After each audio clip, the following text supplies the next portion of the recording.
Let me start at the beginning.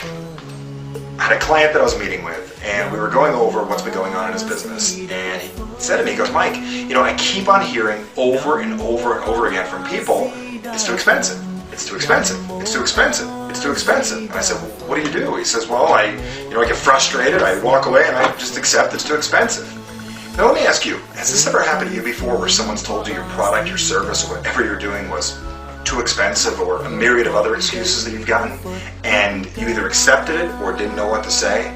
Well, after today, I'm going to share with you a very simple technique that you can use right away, and I made some handy little flashcards to remind you how to do a 5-step process that is so simple, how to really diffuse anybody's excuse that they give you, and really get to the point at hand, what's really going on, why they're saying what they're saying. Because a lot of times people just give you a blunt thing like it's too expensive or whatever it is, or I can't afford it. But let's focus on it's too expensive right now. So here's the technique and why I said I failed, because I failed to share this with you earlier, and it's really my fault. So let me make sure I get this to you now. The first thing is, anytime someone says to you anything like it's too expensive, there's typically more to it than that. And if you just accept that, you're missing the real opportunity to connect or really market your product to another person. So when someone says it's too expensive, the first thing you have to do is opposite whatever they'd expect, because they're going to expect you to argue with them. Like, what do you mean it's too expensive? Blah, blah, blah. You know how it goes. The first thing you really want to do is step 1, which I call neutralize. See, it says neutralize. Neutralize the response, which means, take the power away from it. So when someone says that's too expensive, the most powerful thing you can ever say is, okay. Let me show you again. Okay. And when you say that, it's not that you're agreeing with them, but in their mind it seems like you're agreeing with them, and you're giving a little validity to their reason. The second thing you do after you neutralize it, give you this, is you confirm what's really going on. For instance, when somebody says that's too expensive, you might want to say, well, is that your only concern with our product? And right there you're finding out what the real major concern is, because they might say, no, there's 4 other things bothering me. Because wouldn't you like to know in advance if it's not just one thing, if it's 4, 5, 10 reasons? Now you're finding out what it really is. And typically when someone says it's too expensive, you say, okay, and then immediately say, well, is that the only challenge with our product or purchasing this? And they say, well, yeah, that's the only thing bothering me. Right there, they're locking themselves in to walk straight into step 3, which is really to question and uncover. Now, questioning and uncovering, the main portion of this is uncovering. Figuring out why they feel that way. Kind of like a therapist asking, well, why do you feel that way? For instance, someone says that's too expensive. And you say, well, what do you mean it's too expensive? What makes you feel that it's too expensive? Well, I don't know, Mike. I think I can get it at Sears cheaper. I saw it there last week. I can just drive to the mall and get it at Sears. And right there you found out is that they can get it at Sears and they can find it a little cheaper. And why would they buy it from you if they can get it from Sears? Got it? Now that leads to the next point. The next thing is what's called the reposition. Now what reposition means is, now that we know that the real response is not the one you thought it was earlier, it's not that it's too expensive, it's that they can buy it at Sears.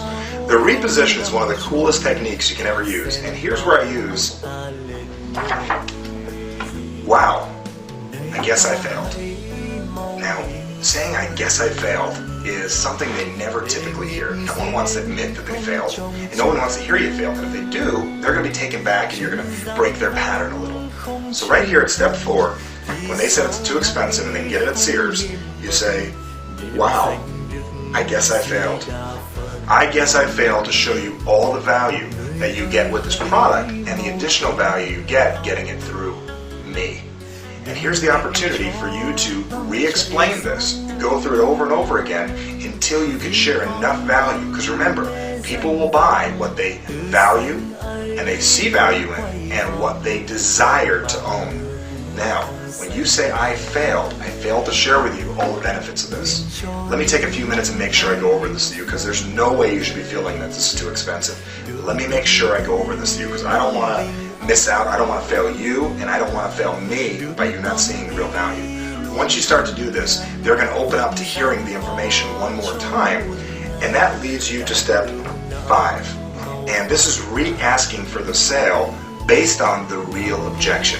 See, the real objection is not that it's too expensive. The real objection is, why should I buy it from you when I can get it at Sears either for the same price or a better price? Now you're focusing on the real objection, not that it's too expensive, that you can get it at Sears, and why should I get it from you?